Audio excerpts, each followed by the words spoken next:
Cette vidéo est un petit peu particulière, il ne s'agit pas d'un tirage de cartes, c'est plutôt un petit tuto maison si vous voulez vous faire vous aussi votre propre jeu de cartes, un oracle par exemple, ou si vous voulez faire un tarot avec vos propres représentations pour les cartes de tarot. Comment le faire ? On se dit il faut passer par des professionnels et tout ça parce qu'on ne va pas pouvoir faire ça chez soi. Eh bien, figurez-vous que je me suis amusé à faire plusieurs jeux, alors pour moi et pour d'autres personnes. Alors j'en fais pas des tonnes non plus, j'en fais un exemplaire.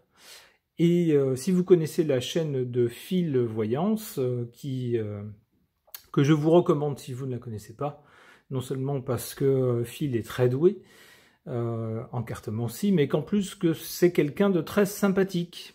Et nous avons donc sympathisé au fil des échanges de façon à ce que Phil me parle de son souhait de faire un jeu qui lui ressemble, un jeu de cartes, un oracle. Et je lui ai dit, écoute, si tu veux le commercialiser, il faudra passer par des professionnels, mais sinon, pour le faire pour toi, je peux t'aider. Enfin, en tout cas, je peux te dire comment moi j'en ai fait pour moi, pour mon usage perso, donc en exemplaire unique. Mais une fois qu'ils sont faits comme ça, rien n'empêche ensuite de passer par des sociétés spécialisées si le besoin se fait sentir de les commercialiser. Alors comment on fait pour faire ça? D'abord, il faut que vous choisissiez le type de jeu que vous voulez, que vous regardiez plusieurs types de cartes. Alors par exemple, ici je prends l'exemple du Béline, les cartes du Béline. Je les aime bien, mais je trouve qu'elles sont un peu petites. Si je prends par exemple le Grand Oracle français, jeu que j'aime bien aussi, on voit que les cartes sont beaucoup plus grandes. Donc vous avez tout un tas de formats de cartes, à vous de définir lequel vous convient. Et ensuite, aidez-vous d'un logiciel, par exemple, alors vous n'avez pas besoin de quelque chose de très compliqué, un logiciel gratuit comme OpenOffice par exemple peut faire l'affaire. Et puis sur une page, vous commencez avec un nouveau document et puis sur une page, vous voyez, vous dessinez les rectangles qui correspondront à vos cartes, à la dimension que vous souhaitez. Alors ici, les dimensions de ces cartes permettent d'en disposer 4 dans la page. J'ai donc fait 4 cadres légers dans la page. Ensuite, pour chaque cadre, je vais importer une photo. Alors, vous pouvez utiliser des photos que vous avez prises. À ce moment-là, c'est vous qui détenez les droits de ces photos.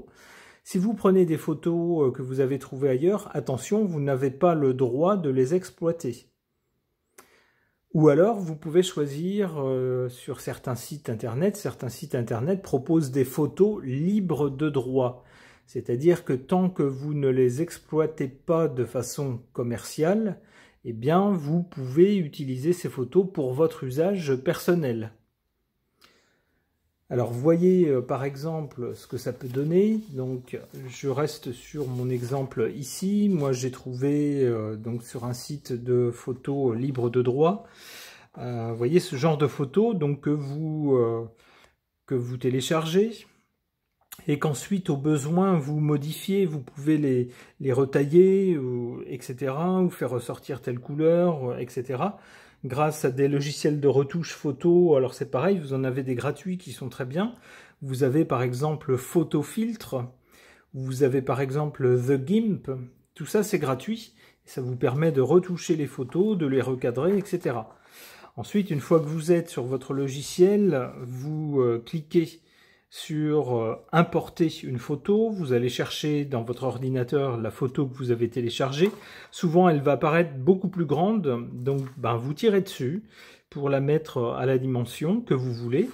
Alors ici, vous voyez, moi j'ai fait des photos qui collent complètement au bord, mais vous pouvez laisser un espace par exemple. Vous pouvez ajouter des symboles, des tas de choses, bien sûr à votre convenance. Moi j'ai fait ici une présentation toute bête, toute simple.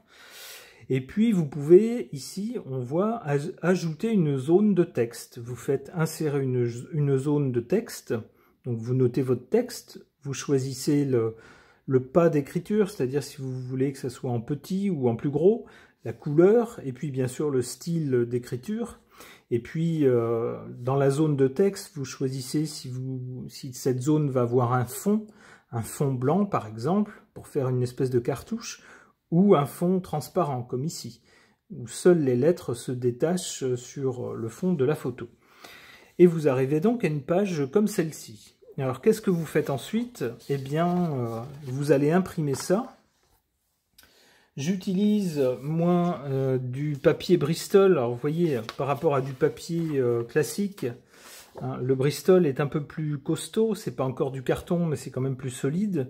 J'utilise, moi, ces feuilles-là qui ont une densité de 200 grammes par mètre carré.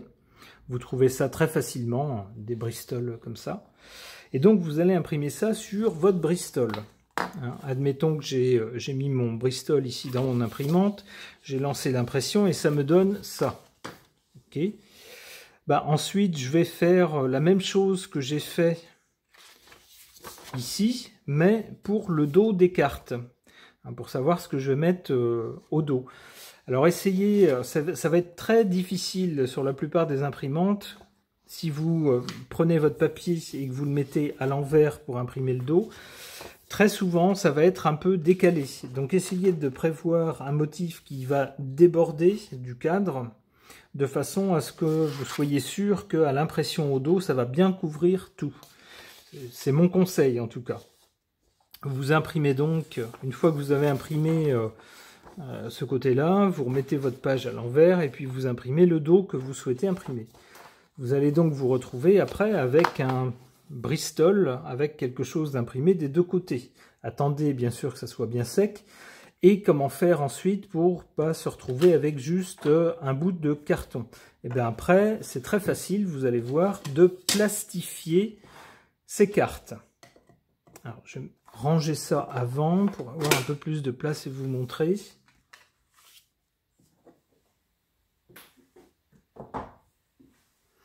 Alors, c'est quoi le principe pour plastifier des cartes? Eh bien, vous achetez un sachet de ce genre de choses. Vous voyez, c'est un plastique, un film plastique qui est très très fin. Et donc, vous avez deux films qui sont reliés par le haut. Et ce que vous faites, eh bien, vous glissez votre Bristol imprimé recto verso, comme ça, dans le plastique. Donc là, veillez à ce que ça soit bien centré, pour que ça soit bien plastifié, voilà, comme ça, hein, de chaque côté. Alors là, bien sûr, vous aurez votre dos qui sera imprimé. Et puis une fois que vous avez ça, alors moi j'utilise ce genre de plastifieuse. Alors le principe est très très simple. Vous branchez, vous attendez que le petit voyant vous dise que c'est prêt, que c'est suffisamment chaud. Alors pourquoi je parle de chaleur? Ben parce que tout simplement le principe c'est de faire fondre le plastique sur le Bristol, de façon à ce qu'il colle définitivement. Il soit définitivement fondu recto verso sur le Bristol. Donc une fois que ça c'est allumé parce que c'est chaud, vous allez glisser votre papier comme ça. Glissez-le bien perpendiculairement, et puis tout seul il va commencer à avancer comme ça, et à ressortir de l'autre côté. Ben il va ressortir complètement plastifié, donc beaucoup plus raide, on va dire. Alors vous attendez un peu bien sûr qu'il refroidisse parce qu'il est très très chaud quand il ressort. Et une fois que c'est fait, eh bien vous n'avez plus soit à l'aide d'un cutter ou soit à l'aide de ciseaux. Si vous savez couper bien droit, eh bien vous n'avez plus qu'à découper en suivant les lignes. Et ça va vous donner votre jeu de cartes.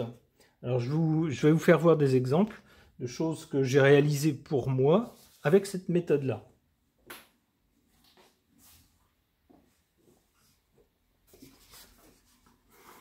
Alors j'ai réalisé ce petit oracle pour moi, c'est un oracle des animaux, donc avec des photos d'animaux que j'ai trouvées sur un site où les photos sont libres de droit. Et vous voyez, pour le dos, je ne me suis pas cassé la tête, j'ai mis juste un... C'est un motif gris comme ça. Et vous voyez ce que ça peut donner. Donc là, on a le paon, ici le phoque, ici on a quoi? Le perroquet, le ver, le rat, le loup, l'oie. Donc vous voyez toutes sortes d'animaux auxquels sont souvent attachés des symboles. Donc vous pouvez réaliser après vos tirages et puis vous laisser inspirer par les cartes. Qu'est-ce que je peux penser de telle ou telle personne, par exemple? Ben, vous allez tirer, je sais pas. Allez, on fait un essai. En positif, vous allez tirer, voilà, l'écureuil, donc quelqu'un de vif, malin. On nous parle de prévoyance, prudence, épargne.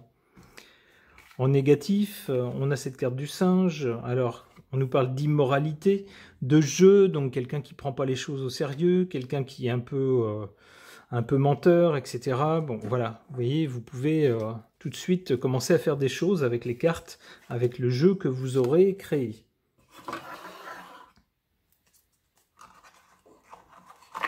Alors, ça coûte pas très cher de faire ça. Les logiciels sont gratuits. Moi, les photos que j'ai utilisées dans ces cas-là sont gratuites. Elles sont libres de droit, mais je n'ai pas le droit de commercialiser le jeu avec ces photos. Il faudrait que les photos soient à moi, que j'en détienne les droits pour pouvoir les commercialiser. On est bien d'accord. Donc, voilà. Hop. Un autre petit jeu que j'avais réalisé, alors j'aime pas trop les jeux de cartes avec les coins carrés, je trouve que ça accroche toujours, donc je m'étais amusé à faire des arrondis que j'ai refait au ciseau après. Alors je ne le referai plus parce que je pense que j'ai dû passer des jours et des nuits à faire ça et c'était trop... je le referai pas, honnêtement. Donc j'avais, vous voyez ce jeu là, avec... alors il y a toute une logique avec des points, mais c'était un jeu avec que du positif. C'était un jeu avec beaucoup moins de cartes, vous le voyez ici. Hop. Et puis enfin un autre jeu avec des cartes carrées.